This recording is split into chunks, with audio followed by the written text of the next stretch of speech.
Greetings everyone, it's Kaz here, and today I am talking my 7 most anticipated games for 2017. This list will be the 7 games I am most excited for and I'm most looking forward to play in 2017.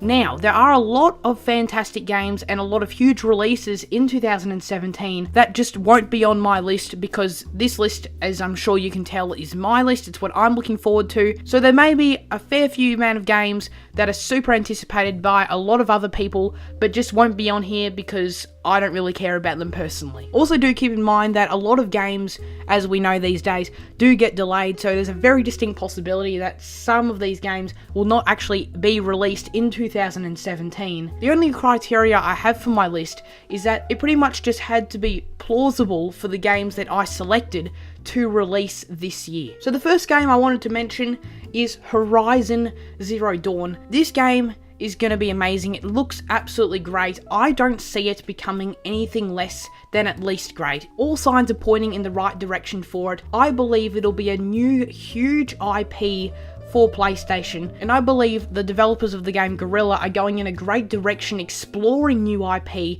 and new genres for them other than just Killzone that they typically do. Some of the most interesting things about the game to me are the setting and the world, in that it's kind of a post-apocalyptic future, except where humanity seems to have dwindled down back to its primal state in some way. It really does seem super interesting, and the thing that goes hand in hand with that is the world. Like, that world, so far from what we have seen, we don't know its exact size or anything like that, but from what we have seen, it looks super fun, and it looks like it's going to be a great joy to explore it. From what we have seen, the gameplay and presentation of the game has actually been giving me kind of Witcher 3 vibes, which is a good thing. That's a very good thing. So hopefully Horizon does not disappoint, because I'm very much looking forward to it. Now, the next game I'm going to go over, we actually have very little details about it at all, and that is Star Wars Battlefront 2. Now, this is what I was kind of talking about earlier, in the fact that it's very safe to assume we're getting a Star Wars Battlefront this year. I really enjoyed the first Battlefront, despite all the controversial stuff that was going on with its pricing and all the hate with the amount of content and stuff like that that was going on at the time. But I really did have a good time with the multiplayer mode. But because I'm not that good at online multiplayer, and it's typically not really my cup of tea, the potential of a single player campaign for this game has me stoked.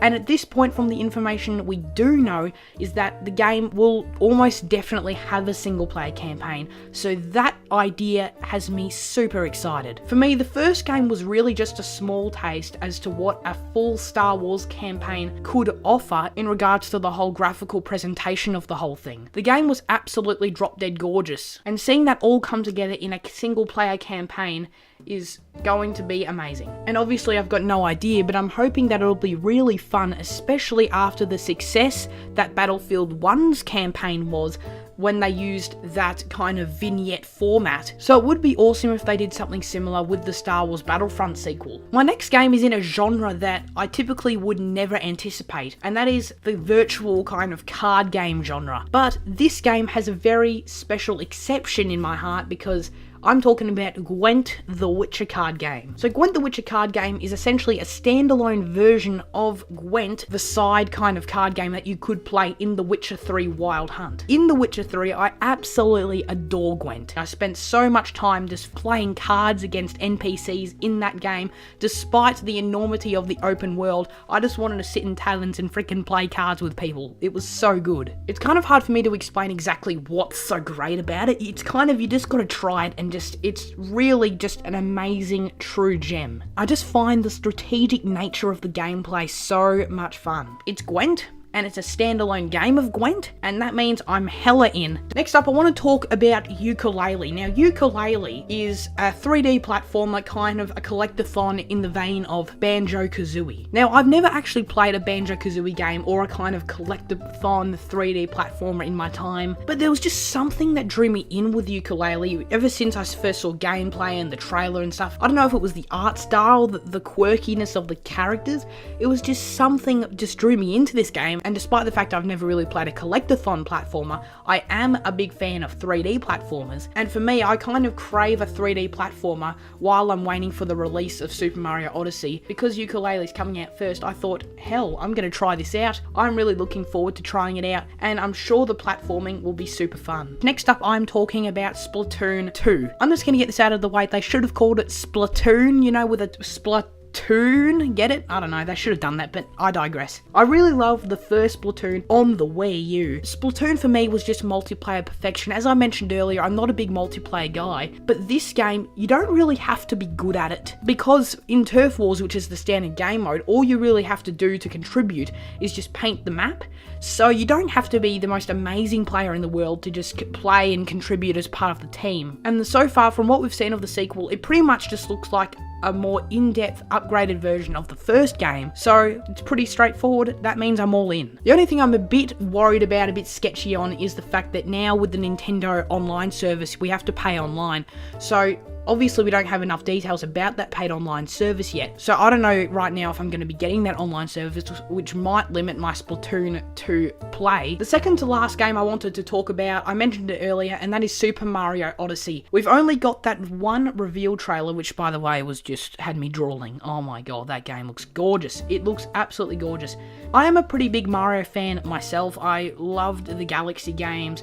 I've always loved kind of newer style 2D platformers. So even though I do love Mario, my lineage with the series is actually kind of on the newer end of things. With Super Mario Odyssey, if you've seen the trailer, there's no way you can't love it. Like, even if you're not getting a Switch, even if you're not getting the game, you can't deny Mario Odyssey looks bloody brilliant. The kind of sandbox open world nature of it that has been described so far, very much in the style of the classics Super Mario 64 and Super Mario Sunshine. The game's going to be great, the gameplay's going to be slick as all hell, like you'd expect from any mainline Mario title. Now we're up to number 7, the final game on this list is Zelda Breath of the Wild. Now, I am not a massive Zelda fan, I have beaten a few of the games, but for me, Breath of the Wild looks like the most promising title in the series to date. All the gameplay we've seen shows that it is giving me exactly what I want from a Zelda game. It's giving me a huge open world to explore that is gorgeous, despite the evident graphical limitations of the game itself, because it was obviously developed for the Wii U and now being ported over to the Switch. But despite that, the game is just gorgeous with its own unique art style. And despite Nintendo taking this new approach with Zelda in terms of the open world side of things,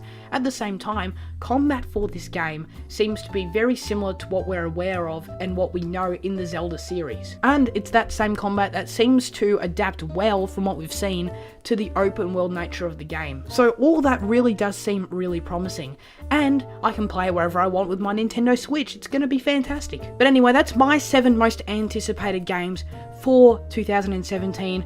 What do you think of my list? Let me know in the comments below. What are your most anticipated games of 2017? But that's enough from me. I'll see you guys later. Thank you very much for watching. I'll see you all in the next video.